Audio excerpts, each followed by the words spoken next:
चैत्र की अमावस्या पर ही लगने जा रहा है सूर्य ग्रहण। ये ग्रहण भारत में तो दिखाई नहीं देगा, लेकिन इसका ज्योतिषीय प्रभाव तो निश्चित होगा।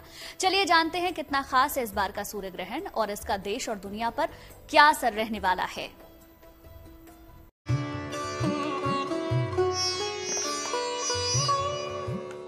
साल का पहला सूर्य ग्रहण।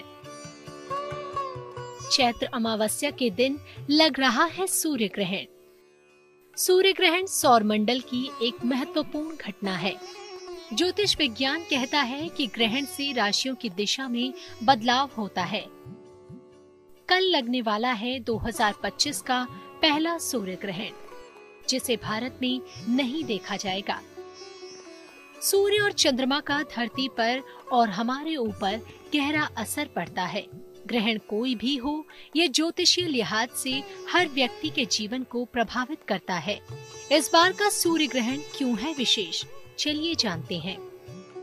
इस बार सूर्य ग्रहण विशेष क्यों है? शनिश्चरी अमावस्या को लग रहा है सूर्य ग्रहण। ये सूर्य ग्रहण कृष्ण पक्ष की अमावस्या तिथि को लगने वाला है। सूर्य ग्रहण मीन राशि और उत्तरा भाद्रपद नक्षत्र में घटित होने वाला है। इस दिन शनिदेव भी मीन राशि में गोचर करने वाले हैं। मीन राशि में शनि के साथ राहु, बुध, शुक्र और चंद्रमा भी विराजमान रहने वाले हैं। यह सूर्य ग्रहण भारत में दर्शनीय नहीं होगा। इस बार दर्श अमावस्या चैत्र अमावस्या पर सूर्य ग्रहण भी पड़ रहा है।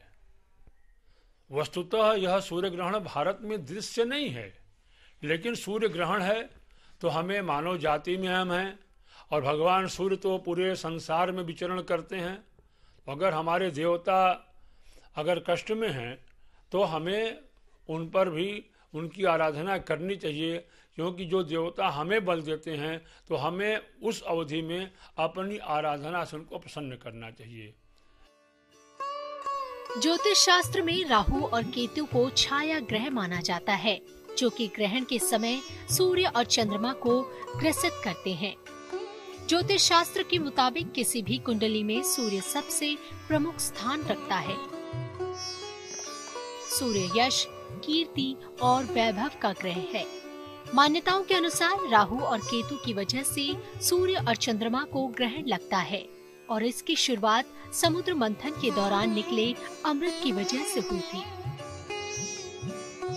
चलिए अब जानते हैं कि खगोल विज्ञान की दुनिया में कैसे होती है सूर्य ग्रहण की घटना। आपको बता दें कि जब चंद्रमा पृथ्वी की परिक्रमा करते हुए सूर्य और पृथ्वी के बीच में आ जाता है, तब पृथ्वी के कुछ हिस्से पर सूर्य की रोशनी नहीं पड़ पाती है। उस स्थिति को सूर्य ग्रहण कहते हैं। माना जा रहा है कि ये ग्रहण भारत में नहीं दिखाई देगा, इसलिए इस ग्रहण का सूतक काल भी मान्य नहीं होगा। शास्त्रों व पुराणों में सूतक काल को अशुभ काल माना गया है और इस दौरान कोई भी शुभ व मांगलिक कार्यक्रम नहीं किए जाते हैं। चलिए वो समय भी जान लेते हैं जब सूर्य को ग्रहण लगेगा। कहाँ दिखाई देगा सूर्य ग्रहण? शनिश्चरी अमावस्या को लगने वाला सूर्य ग्रहण 29 मार्च को भारतीय समय के अनुसार दोपहर 2:21 पर प्रारंभ होगा और शाम 6:14 पर समाप्त होगा। यह सूर्य ग्रहण दक्षिण अमेरिका, आंशिक उत्तरी अमेरिका, उत्तरी एशिया, उत्तरी पश्चिम अफ्रीका, यूरोप, उत्तरी ध्रुव, अंटार्कटिका महासागर, आर्कटिक महासागर और अटलांटिका महासागर में दिखाई देने वाला है। चैत्र अमावस्या पर जो ग्रहण लग रहा है वो दोपहर 2 बजे से सायं 6:14 तक का ग्रहण है और यह खगोलीय घटना है, तो हमेशा हुआ करती है। खगोलीय घटना में सूर्य ग्रहण चंद्र ग्रहण है। चूँकि शनिवारी अमावस्या है, शनि न्याय के देवता हैं और उस दिन शनि का राशि परिवर्तन भी हो रहा है। शनि कुंभ राशि पर हैं और उसी दिन से कुंभ राशि से निकलकर मीन राशि में गोचर करेंगे, जो कि पूरे 2.5 साल तक मीन राशि में रहेंगे। तो मेष राशि और सिंह राशि के लोगों के लिए यह ग्रहण बहुत उत्तम नहीं है। इसलिए उनको जरूर ही आराधना पूजन करके ग्रहों की अनुकूलता के निमित्त कार्य करना चाहिए, ताकि उनका मानव जीवन उससे प्रभावित न हो। सूर्य ग्रहण एक ऐसी खगोलीय घटना है जो पृथ्वी और उसके जीवन पर सीधा असर डालती है। सूर्य ग्रहण का हमारे हिंदू धर्म में इतनी मान्यता क्यों है, चलिए जानते हैं। सूर्य ग्रहण की धार्मिक मान्यता।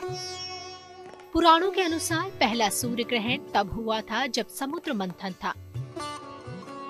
रामायण के अरण्य कांड में भी सूर्य ग्रहण का उल्लेख है। कहा जाता है कि उस दिन भगवान राम ने खरदूषण का वध किया था। महाभारत काल में जिस दिन पांडव जुए में हारे, उस दिन भी सूर्य ग्रहण हुआ था। महाभारत युद्ध के 14वें दिन सूर्य ग्रहण था, जिस वक्त अर्जुन ने जयद्रथ का वध किया था। कृष्ण की नगरी द्वारका जब डूबी थी, तब भी सूर्य ग्रहण हुआ था। प्रकृति पर होने वाले बदलावों का असर इंसानी जिंदगी पर पड़ता है। कहीं मौसम का मिजाज बदलेगा तो कहीं जीवन में बड़े बदलाव आ सकते हैं। इसलिए अब कुछ विशेष बातों का ध्यान जरूर रखें। ज्योतिष मानते हैं कि अगर कुछ खास कर्म किए जाएं, तो सूर्य ग्रहण के बुरे असर को कम किया जा सकता है। सूर्य ग्रहण का असर देश दुनिया पर तो अवश्य पड़ता है कि जब ग्रहण लगा तो कहीं न कहीं उससे लाभ है तो कहीं न कहीं हानि है। मानव जीवन प्रभावित होगा तो सारे संसार में जहाँ जहाँ सूर्य गति है मानव से प्रभावित होगा। इसीलिए देश दुनिया में तरह तरह के सूर्य, चूंकि गर्म देवता भगवान सूर्य हैं, तो हो सकता है कि उससे कहीं उत्पात, कहीं अत्याचार, कोई दुर्घटना इत्यादि का भी योग बनता है। इसलिए हमें मानव जीवन में संभल के चलना चाहिए, सफर में भी ध्यान रखना चाहिए, जिससे कि हमें उन चीजों से बचा जा सके। ग्रहण काल में क्या करना लाभदायक? मंत्र जाप और ध्यान करने से ग्रहण के दोष कम होते हैं। इस समय में की गई पूजा प्रार्थना निश्चित रूप से स्वीकार होती है।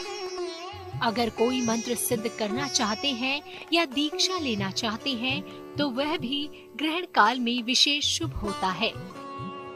ग्रहण के बाद स्नान करके किसी निर्धन को कुछ न कुछ दान अवश्य करें। ग्रहण के बाद अन्न, वस्त्र और धन का दान करने की भी परंपरा है। भले ही सूर्य ग्रहण भारत में दिखाई न दे, लेकिन सूर्य ग्रहण के समय ईश्वर का ध्यान, मंत्र जाप और धार्मिक ग्रंथों का पाठ आदि धार्मिक कार्य करें और ज्योतिष में बताए गए उपायों को अपनाएं, जिससे आपका और आपके परिवार का कल्याण हो।